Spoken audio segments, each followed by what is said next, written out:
Connecting. Good morning. Hello. After much How are technical you? difficulty, we're here. Hey, I'm jealous you're at Coco K and I am not. And the weather is just like perfect. Like it's low 80s, little breeze. It is, That dare I say, a perfect day. the perfect day. So it looks like the Freedom is somewhat full, or like there's a lot of people on board. You know, there's quite a few people on board the club. Felt like 2019 last night. You guys, I sent Jason this snap. It was packed, no room on the dance floor. Like it felt like 2019. It was packed, right? It was. Did you have fun though? We did, and now we're the only ship here at Coco Cay today, so it's very quiet. You're not hunting for a seat. That's nice. I mean, in any time you can get to Coco K without an Oasis class ship is nice.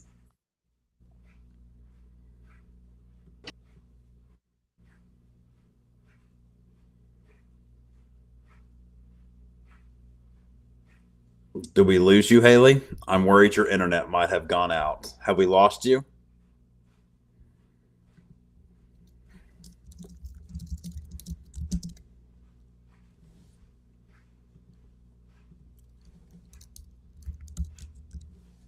Oh, well, I think Haley is gone. So the show must go on. So no worries about that, guys. Look, she's in the middle of the Bahamas at an all-inclusive resort. Wi-Fi issues are bound to happen, but no worries. We'll just forge ahead and we will do it. All right, guys. Well, hello. And as a reminder, if you're watching on Facebook, remember to put a name in the comments so we see who it is. I see the Canadian flag, so I think I have a good idea who it was saying hello. All right, guys. So we'll start a little early. We have some nice news to talk about, some good news. American Express has long allowed its Platinum card members to get reimbursed for flights. So the American Express has now said for any of its cards, as long as you book the flights through the American Express travel portal, you can get reimbursed up to 75% up to 2 days before your flights. So that is a great advantage to booking your flights through American Express. And remember, guys, we talked about Amex having the American Express International Flight Program to save you money on your international flight. So that is a great advantage to booking flights. But I look at it as another level of protection because the airlines are already being pretty flexible with their cancellation policies. And now, if you book it through Amex Travel, you get another layer of protection. So I think that is just a great idea, and it's not restricted to a certain type of American Express card. You can do it with any American Express card. So great, great news. Well, guys, a couple months ago, we talked about Hyatt purchasing the Apple Leisure Group, one of the largest companies in the world or collection of resorts in the world. So Hyatt was really doubling down on their resort portfolio, and they finally have launched all 50 or 50 plus luxury resorts, mostly in the Caribbean. Or they are now live in the Hyatt booking engine. They're now in the World of Hyatt program. You can now book them as a Hyatt member, and they're offering a 5,000 point promotion to do it. So I think that's kind of exciting, right, guys? But I'm a Hyatt fan, and Hyatt is really just doubling down on the resort market.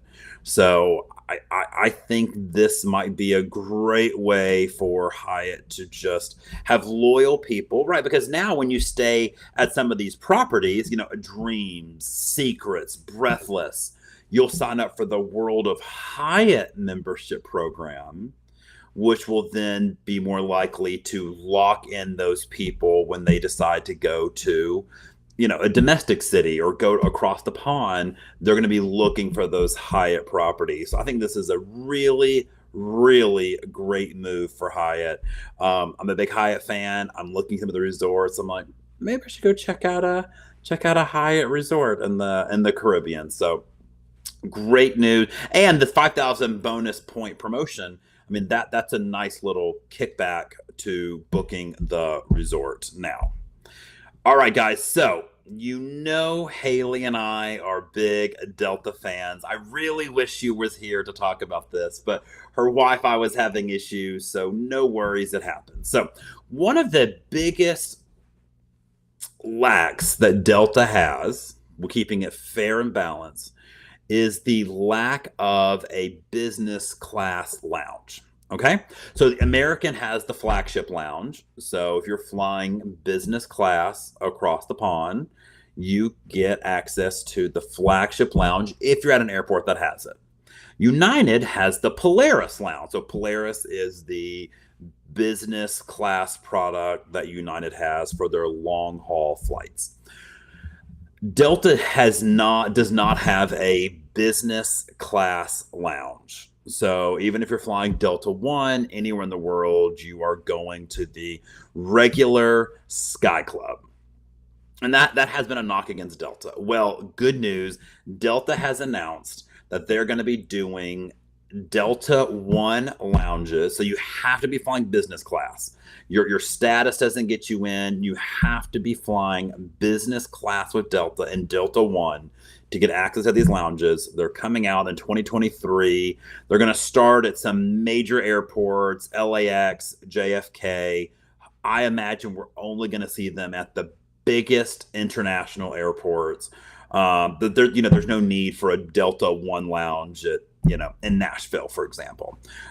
So that is great news. My friends who fly United and American love to give Delta people crap for that. So that is great news. Now, there's also some news on the Delta Sky Club front.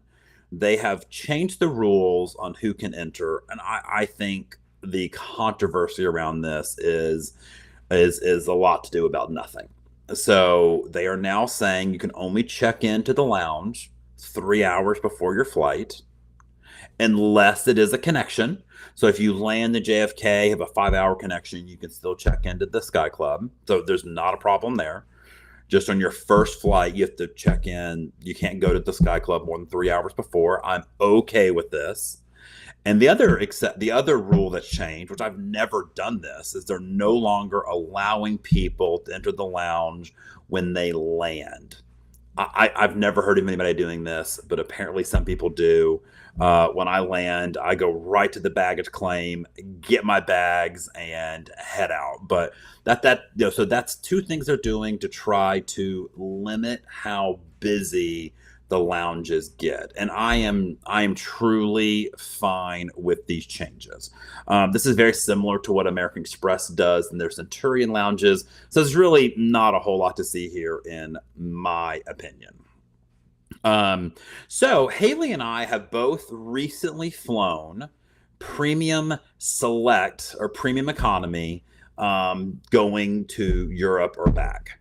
So there's a new trend in the travel industry for these like premium select, premium economy seats with the airline. So basically it's better than coach.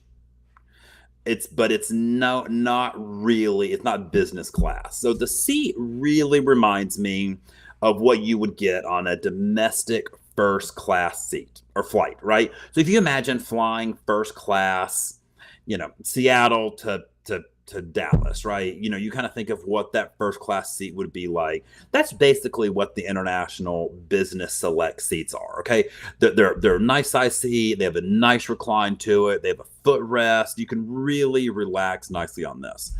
So flying home from Europe, I decided to try it. It was a really good price on it, and Haley has done it recently as well when she did Barcelona. And guys, I liked it. I mean, is it as good as a business class seat? Of course not, right? And a business class, you have your own pod. The meals are fantastic. You have a bed that can lay flat. So it is nowhere near as good as business. So don't understand me. but I do think it's considerably better than flying coach. The seats are a lot wider. There's a lot more room in front of you. The flight attendants come around more often. I mean, it really does feel like you're flying first class domestically. So when you're looking at the flights across the pond, take a look at the Premium Select.